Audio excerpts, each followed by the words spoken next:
You've got a fire in your belly, a passion to serve, and an insatiable drive to contribute. You know that if you can just get your message in front of the right people, you can change lives. But where to start? There are so many options, so many moving pieces. You get bogged down, overwhelmed, frustrated, while the burning desire to serve others consumes you. I know, I've been there. And these days I bring life-changing impact and value to people's lives through the creation of books, funnels, online courses and coaching programs, and virtual summits. This is the Call to Serve podcast. I'm Tim Cooper, and this is my journey. I am reading a fantastic book at the moment by Myron Golden called From the Trash Man to the Cash Man. And in that book, he talks about the 4 income models. And in today's episode, I'm just going to concentrate on the 2 lowest, most undesirable income models and how they relate to me and my personal experience. So firstly, it's having a job. Swapping your valuable time, a lot of your valuable time, for a little bit of your employer's money. And obviously, it's going to be very hard for you to get ahead financially. It doesn't even matter if you're in a high income job, you're still restricted by time. And then there's the owning a job. And oh my goodness, could I relate? Like when I read that, I went, oh yes, I remember when. So a few years ago, I was working full-time as the Director of Communications at a natural health college. And I could see things not really going well moving forward. The owners of the college were reluctant to let go of their old ways. In fact, they were still using paper-based methods for ledgers and for recording stuff. And I was trying to get them over onto a computer-based system, and they were fighting tooth and nail. And even though we moved them forward, I was doing a lot of the marketing for them, the classes were full.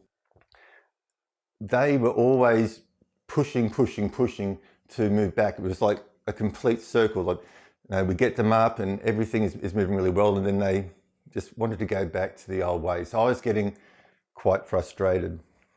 And then during that time, I decided to do some work on a gig site as a freelance graphic designer. And being a marketer, I got a lot of work very quickly because not only could I design stuff, but I could design it from a marketing perspective. And so I started to develop all those 3D assets, like funnel assets, 3D mock-ups of books and courses, the computer screens and that sort of stuff. Sometimes I had to actually design the book covers as well and design the covers that we put on the screen.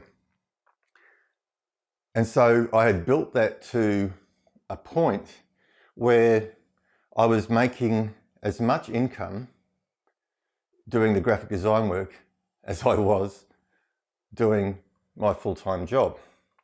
And I was doing the graphic design work at night and on the weekends. So I decided it was a good time. I'd basically replaced my income, move out, quit my job at the school, which was obviously not going to lead anywhere, and go full-time as a freelancer in graphic design. And look, to be honest, a lot of my customers were happy with the first design I created for them. And the majority of them were happy after a couple of revisions. But oh my gosh, I ended up swapping one boss for 50 or more really demanding, wouldn't be happy in heaven clients, just would not. And I made a mistake initially to say unlimited revisions. And as I said, a good number of my clients were either happy with the first images that I prepared for them, or happy after 1 or 2 revisions. But some of them were you just could not make these people happy. And then even after 10 revisions, then they'd ask for their money back. So that was a major headache.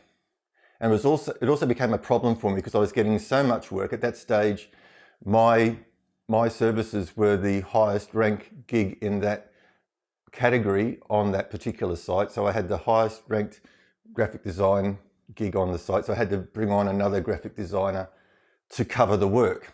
And then, it just got to a point where it became unscalable, just the stress and just the demands. It was horrible.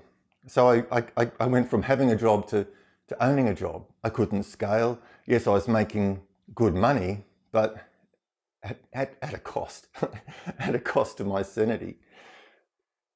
And then eventually what happens is I used to go road running regularly during the week, and one day I was running and my foot went down a hole. There was grass, my foot went down a hole, and I went Superman style flying through the air, landed on the road, and I broke my shoulder.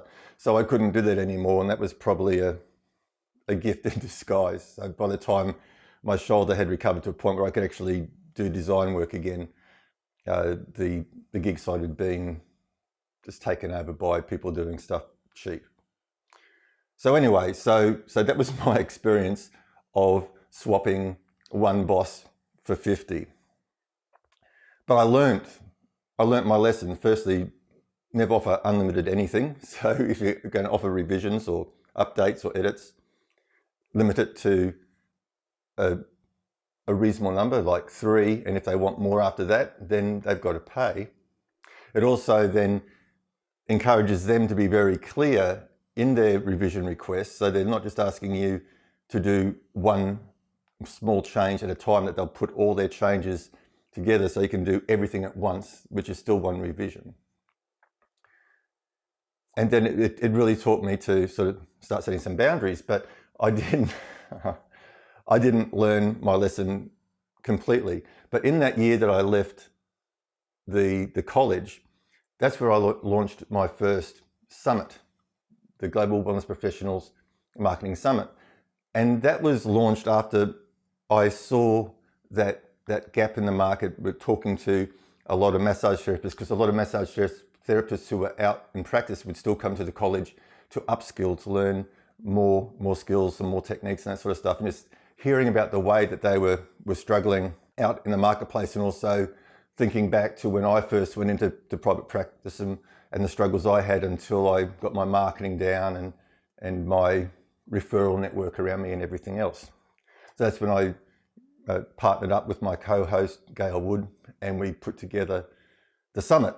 And that was like 2 months of hard work with no money, because that was all the prep work. But that summit was very successful, and we've run those summits every year. And so I had these digital assets. I had these recordings and these websites that made money without me having to do anything. I thought, hey, that's pretty cool. And I had created online courses in the past as well, so I was no stranger to that. But I thought, well, we're on a winner here, because with a summit you can grow a responsive email list very, very quickly. So it was to my mind, summits and challenges are the best way to build a list, build reach, build authority, and generate income. But moving on.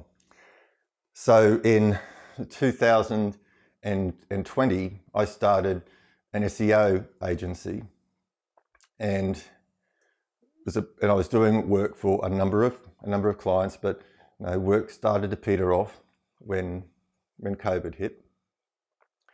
And I ended up, towards the end of 2020, I ended up getting a client. It was a skincare company here in Australia. They were selling the majority of their stuff through online shopping channels and that sort of stuff. And they wanted to move away from being dependent on the online shopping channel, on the TV shopping channel, and start to grow their presence in the marketplace and generate more sales on the website. So there was a lot of work involved there. So I quoted them that it was going to be $6,000 a month. And that way I knew how much work would be involved and I could still maintain other clients. And so they came back and renegotiated and said, well, what if we give you $4,000 a month and 10% of the sales revenue that you generate? I said, cool, even better. But they were such a nightmare and so demanding. They thought that if they were paying me a retainer, and to their mind, they thought $4,000 a month was a lot of money, even though this was a multi-million-dollar company. They thought paying me $4,000 a month was a lot of money. And so the demands, the phone calls coming in at all hours of the day and night. I even had to set up my phone to go silent at 8 p.m. because I wake up in the morning and there'd be missed calls that were coming at 2, 3, 4 o'clock in the morning where the owner of this business wanted to talk to me. What's the go there? And then when I'd see them, she'd say, I tried to call you last night and you didn't answer. And I just sort of look at her and change the subject. I mean, what planet are these people on? So it's the absolute demand, and it got to a point where they just were demanding so much of my time, and the work I was doing was then going outside of the scope of what I was initially contracted to do. So there was scope creep there, and I ended up having to do the product shots and just setting up. Because of COVID, she couldn't go into the studio. She couldn't go into TV studios, so she had to do her shows remotely. So I had to go there and set up her cameras and her licenses and stuff so she could do it. So just all this additional stuff that wasn't part of my initial scope of contract. And they were still sort of whinging about the $4,000 a month. And they were taking so much of my time and my energy. My stress levels were through the roof. I'd sort of be walking around shaking. I couldn't take on any extra clients. So now I got to this really dangerous situation where I only had one client. And what happens if I lose that one client? But now I was stuck because I didn't have any other clients and they were my only income source. And then one day she turns around and she says, you know, Tim, when this other person involved with the company made that agreement with you that you'd get 10% of sales, it wasn't his decision to make. It's not his company. He wasn't authorized to make that decision. So we're not going to pay you your 10%. By that time, I had generated on their website, I generated over $250,000 in sales. So 10% to me was over was over 25,000. So they just sort of just plucked 25,000 straight out of my pocket. And so that just totally disincentivized me. And I didn't work so hard anymore for them.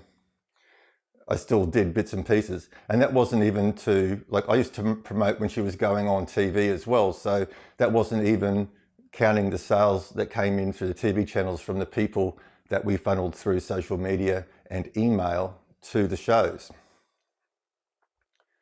So I was pretty fed up. And then in the July of 2021, I had my first heart attack. And then at the end of, I think, September, I sacked them. I sacked them as clients. I didn't have a hospital. My stress levels was, they would have ended up killing me. So that's two areas that you just don't want to be involved in. Have a job, but be working on something on the outside that you can transition to if you want to get away from your job. It's too dangerous to sort of step out. Like, people got bills to pay and everything else.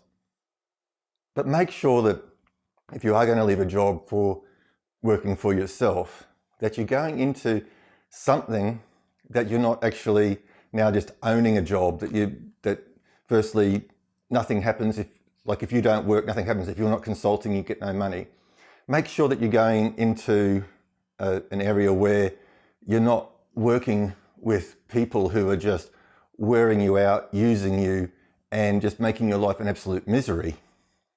Because you can replace one boss who does that with countless bosses out here who are doing that. And it's not nice, it's not pleasant, I can assure you. You've got to look at scale too, because in both those situations, it all involved my time. And you can't scale by yourself. You've only got limited time, and there is only so much you can charge.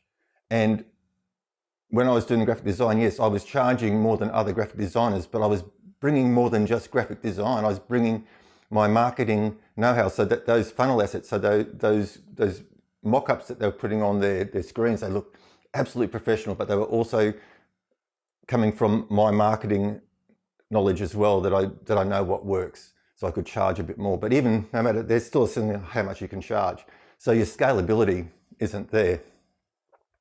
So I would highly suggest that you move to the other income model, which is creating assets like books, courses, coaching programs, summits, challenges. These things, like courses, you can create once and just sell many times. And even if you then get people to come on as JV partners and affiliates and you give them 40% or half the money, it doesn't matter, because there is no time or cost involved for you to deliver. You just set up a funnel and it just runs through automatically, and next morning you wake up and there's money in your account. Group coaching, get on group coaching call once a week, and then put a little training program like coursework behind it. These things you can make good money quickly while serving a lot of people. Like all of a sudden, I'm not just restricted to serving 1 to 10 people. Now I can serve and help a lot of people. A lot of people can benefit because the stuff's online, it's available anytime, anywhere. It doesn't matter what time zone they're in, they can access it. And as I said, I have helped thousands of wellness professionals around the world just by publishing summits and courses, and then repurposing all the stuff we had from the summits, putting it out there in different formats. So once we did that initial, say for the first summit, the initial 2 months work where there was no income because it was all planning. Once we had the actual summit live, that's where we made the bulk of the money from the summit. But then we went on and we repurposed that. We created print books and Kindle books on from the transcripts. We bundled stuff up for special holidays like Black Friday. So we reused that over and over again.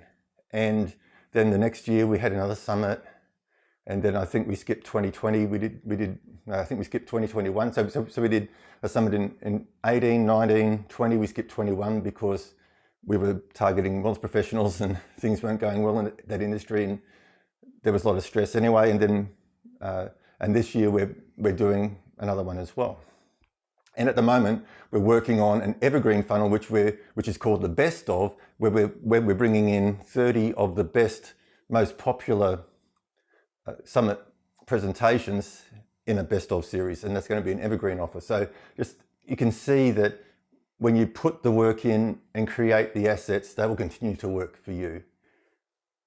And then you don't have to worry, like if you want to take a day off, if you want to take a week off, if something happens to you, your income will continue to tick over. So once again, I hope you found that useful. Please don't fall for the same traps that I and so many other people have, because seriously, you don't want to end up in the hospital with a heart attack. No one does. Anyway, so if you're watching this on YouTube and you haven't done so already, please hit the subscribe button and the little bell. And said if you found it valuable, thumbs up. Any questions or feedback, I'd love to hear from you. Just drop them below. If you're listening to this on another podcast platform and you found value, please follow the show, give it a review. If there's a way for you to reach out via the platform, please do so. Otherwise, you can always reach me at tim@timcooper.au. That's tim@timcooper.au. Also, about now, there should be a playlist popping up over here. Once again, if you're on YouTube, you can see all the previous episodes. Okay, guys, that's it. Until tomorrow, you take care.